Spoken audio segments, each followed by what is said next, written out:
Telugu digital media network లో political కేటగిరీలో number 1 కేవలం 72 గంటల్లో 1,50,00,000 వ్యూస్ పైగా పాపులర్ టీవీ నెట్వర్క్. నమస్కారం అండి, మీ పేరు? పేరు జానీ భాష. ఏం చేస్తుంటారు? నేను సెక్యూరిటీ ఇన్ఛార్జ్గా చేస్తాను.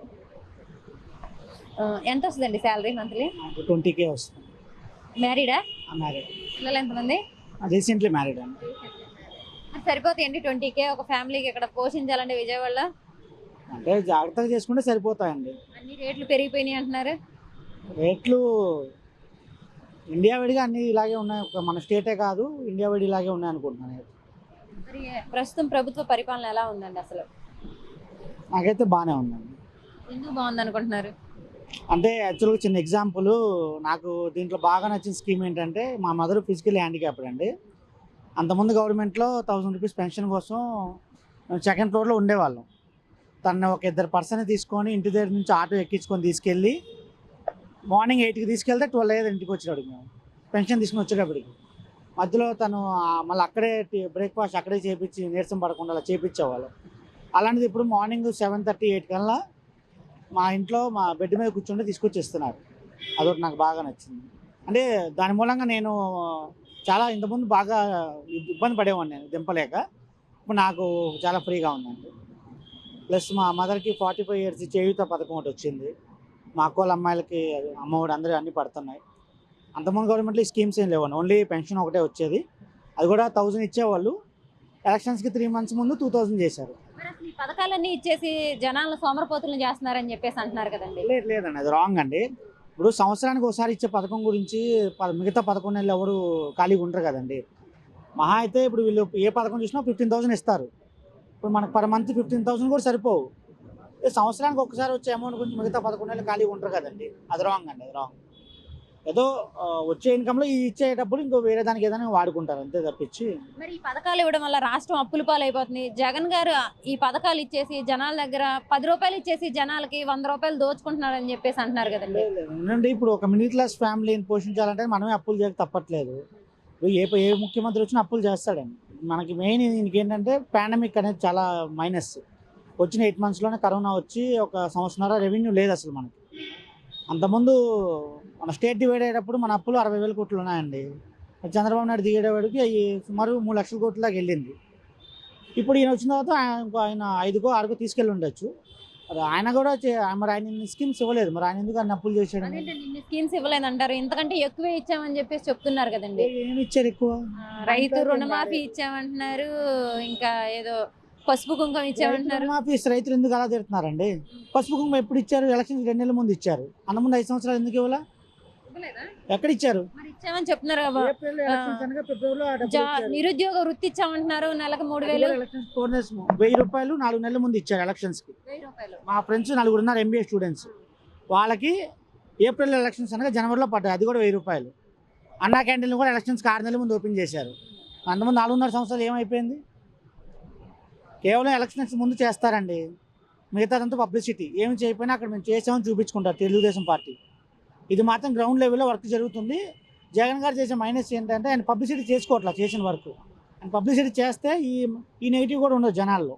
మరి ఇప్పుడు మళ్ళీ జగన్ గారు గెలిస్తే మళ్ళీ శ్రీలంక అయిపోయింది ఏపీ అని చెప్పేసి అంటున్నారు. ఎందుకు ఇప్పుడు గెలిచినప్పుడే శ్రీలంక అయిపోయింది అన్నారు. ఇప్పుడు వాళ్ళేమో ఇప్పుడు జగన్ గారు ఇచ్చే బడ్జెట్ కన్నా 4 గంటలు ఎక్కువ బడ్జెట్ వాళ్ళు చెప్పారు. వాళ్ళు ఎలా తీసుకొస్తారు ఆ డబ్బులు? అంటే చంద్రబాబు నాయుడు గారు విజన్ ఉన్న నాయకుడు, ఆయన సంపద సృష్టించి ప్రజలకు పెడతాడు. మరి జగన్ గారికి విజన్ లేదని చెప్పేసి అంటున్నారు కదా. అమరావతిలో ఏం సంపద సృష్టించే ఈ పథకాలు ఎందుకు ఇవ్వలేదండి? అంటే ఇప్పుడు అమరావతిలో సంపద పంటలు సృష్టించి ఇస్తాడు ఆయన. అంటే ఆయన ఉంటే కంపెనీలు వస్తాయి అని చెప్పేసి అంటున్నారు కదండి.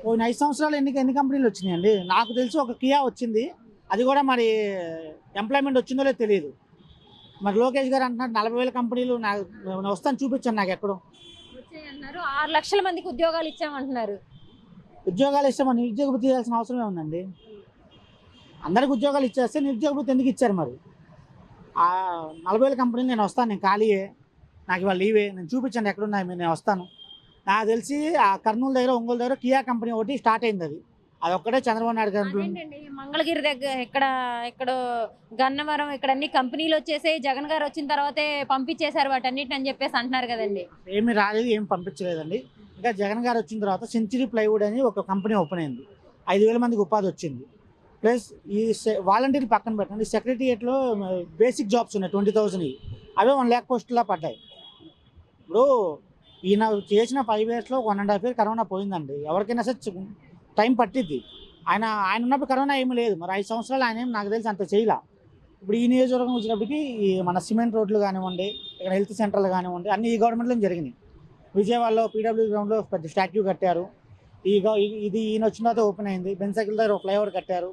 మన కృష్ణానది రాణిగారి తోట రిటైనింగ్ వాళ్ళు కట్టారు. అన్నీ ఈ గవర్నమెంట్లో జరిగినాయి నాకు తెలిసి. మరి అంతేకాకుండా సరే, ఒక ప్రతిపక్షాలే కాకుండా షర్మిల గారు కూడా ఆమె కాంగ్రెస్ పార్టీ పగ్గాలు చేపట్టగానే ఏపీలో ఆవిడ కూడా అనేక రకాలుగా ఆయన్ని విమర్శిస్తున్నారు కదండి. ఏం చేసావు జగన్ రెడ్డి నువ్వు ఏపీ ప్రజలకని? మా బిహేవియర్ మీద ఫుల్ డిసప్పాయింట్ అయ్యామండి. ఇన్ని సంవత్సరాలుగా జగన్ అన్న అని చెప్పి ఇప్పుడు ఒక్కసారిగా జగన్ రెడ్డి అయిపోయాడు ఆయన. మరి ఇన్ని సంవత్సరాలుగా ఆయన రెడ్డి అని ఆయనకు తెలియదా? మరి జగన్ అన్నని ఎందుకు పిలిచింది? కాంగ్రెస్ అక్కడ పెట్టింది పార్టీ, రేపు నోటిఫికేషన్ అనగా చేతులు ఎత్తేసింది పోటీ చేయకుండా. ఆమెను నమ్మి అక్కడ చాలామంది డబ్బులు ఖర్చు పెట్టారు. వాళ్ళే బయటకు వచ్చి తిట్టారు. ఒకప్పుడు కాంగ్రెస్ పార్టీ మాకు ద్రోహం చేసిందని చెప్పిన మనిషి ఇప్పుడు కాంగ్రెస్ పార్టీలో ఎలా కలిసింది? నిజంగా ఆమె ఏదో ఆమె పార్టీలో రావడం కొన్ని కారణాలు ఉండొచ్చు కాంగ్రెస్లోకి, కానీ జగన్మోహన్ రెడ్డి అనే వ్యక్తి ఆంధ్రప్రదేశ్లో ఉండగా ఏ పార్టీ గెలవదండి. మరి అసలు ఎస్సీ ఎస్టీ మైనారిటీలకు అసలు నువ్వేం చేసావు జగన్ రెడ్డి అని చెప్పేసి ఆవిడ అంటున్నారు కదండి. ఎందుకు నాకు చేశారండి మైనార్టీస్. మా పాప వాళ్ళ అబ్బాయి సంవత్సరం కింద పుట్టాడు, హార్ట్ ప్రాబ్లం వచ్చింది, ఆరోగ్యశ్రీలోనే ఆపరేషన్ సర్జరీ జరిగింది. మైనార్టీ మాకు మా చెల్లెళ్ళ ఇంకో రిలేటివ్కి షాదీ తోఫా పడిందండి, ₹1,00,000 షాదీ తోఫా పడింది. ఏమంటే బిలో పీపుల్కి చాలా వరకు జరుగుతుందండి. ఆమె ఎక్కడో కూర్చొని కాదు, గ్రౌండ్ లెవెల్ వచ్చి తిరిగి ఈ గవర్నమెంట్లో ఏమొచ్చినా కనుక్కుంటే ఆమె తెలుసుద్దండి. మరి అంటే చాలా మంది జగన్ గారిని పులి అంటున్నారు. అసలు ఎవరికి పులి ఆయన? సోషల్ మీడియాకి పులియా లేదంటే సాక్షి మీడియాకి పులియా? అసలు ఎవరికి పులిగా ఆయన అని చెప్పేసి అంటున్నారు కదండి ఆవిడ. యాంటీ లీడర్స్ అందరికీ ఆయన టైగరేనండి. పులివెందులో ఓడిస్తామని అంటున్నారు. ఓడియడం కాదు, మెజార్టీ కొంచెం తగ్గించినా వాళ్ళు గెలిచినట్టే అక్కడ లెక్క. అదేంటండి, చంద్రబాబు నాయుడు గారు నేనే నిలబడాల్సిన అవసరం లేదు పోటీకి, పార్టీ తరపున ఎవరిని నిలబెట్టినా గెలిచేస్తారు జగన్ గారు. మెజార్టీ 1 lakh వచ్చింది కదా, దాంట్లో ఒక 5,000 తగ్గిస్తే అక్కడ బీటెక్ రవి అయిన పర్సన్ అక్కడ ఎమ్మెల్యే నాకు తెలిసి తెలుగుదేశం పార్టీ తరఫున అతను విన్నింగ్ అయినట్టు ఒప్పుకుంటాం మేము. చంద్రబాబు నాయుడు గారు నాకు తెలిసి ఈసారి 2 సార్లు వేస్తారండి ఓట్లు. కుప్పం ఒక చోట ఇంకో చోట వేస్తారా, ఎందుకంటే కుప్పంలో 100% ఆయన ఓడిపోతాడు. అందుకనే చంద్రగిరి ఎక్కడ వేస్తాడు ఆయన. ముందు ఆయన వేసిన చోట ఆయన గెలిస్తే బెటర్ అండి. మరి అసలు ఇవన్నీ చూసి చంద్రబాబు నాయుడు గారు అయితే పవన్ కళ్యాణ్ గారు అయితే తల్లికి చెల్లికే న్యాయం చేయలేకపోతున్నావు, నువ్వు ఏపీ ప్రజలకు ఏం చేస్తావని అడుగుతున్నారు కదండి. వాళ్ళు ఎక్కడ బయటకు వచ్చి మా అబ్బాయి మాకు అన్యాయం చేశాడని చెప్పలేదు కదండి. వాళ్ళకున్న ఏదో ప్రాబ్లమ్స్ ఇచ్చా దాన్ని ప్రతిపక్షాలు ఇప్పుడు చంద్రబాబు నాయుడు గారి బ్రదర్ ఒక ఆయన వేరే పార్టీలో ఉన్నారు. ఈ పవన్ కళ్యాణ్ మరి ఆయన నుంచుంటే వాళ్ళ బ్రదర్ చిరంజీవి గారు ఎందుకు వాళ్ళకి సపోర్ట్ ఎందుకు నుంచోలా? వాళ్ళ ఫ్యామిలీలో వాళ్ళకి సపోర్ట్ లేదు కదా. ఇంకోటి ఈ నెక్స్ట్ వీళ్ళు అలయన్స్ పెట్టుకొని వచ్చినా సరే 150 సీట్లతో మన గవర్నమెంట్ వచ్చింది.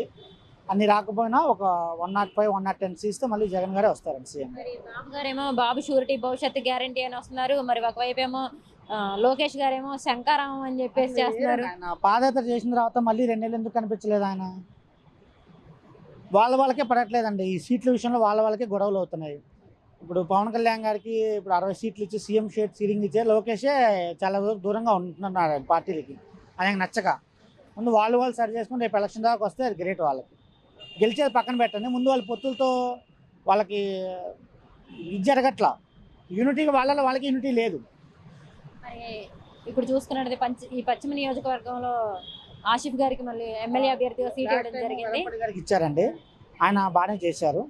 ఈ రోడ్లు కానివ్వండి, హెల్త్ హాస్పిటల్ కానివ్వండి, సచివాలయాలు కానీ బాగానే చేశారు. ఇప్పుడు ఆసిఫ్ గారు కూడా అలాగే చేస్తారని ఆశిస్తున్నారా? యాక్చువల్గా చెప్పాలంటే అండి, ఆసిఫ్ గారు వెల్లంపల్లి గారి కన్నా ముందు నుంచే ఈ పార్టీలో ఇక్కడ గ్రౌండ్లో వర్క్ చేశారండి బాగా. యాక్చువల్గా ఆయనకి లాస్ట్ టైమే ఇవ్వాలి, కొన్ని కారణాల వల్ల మిస్ అయింది.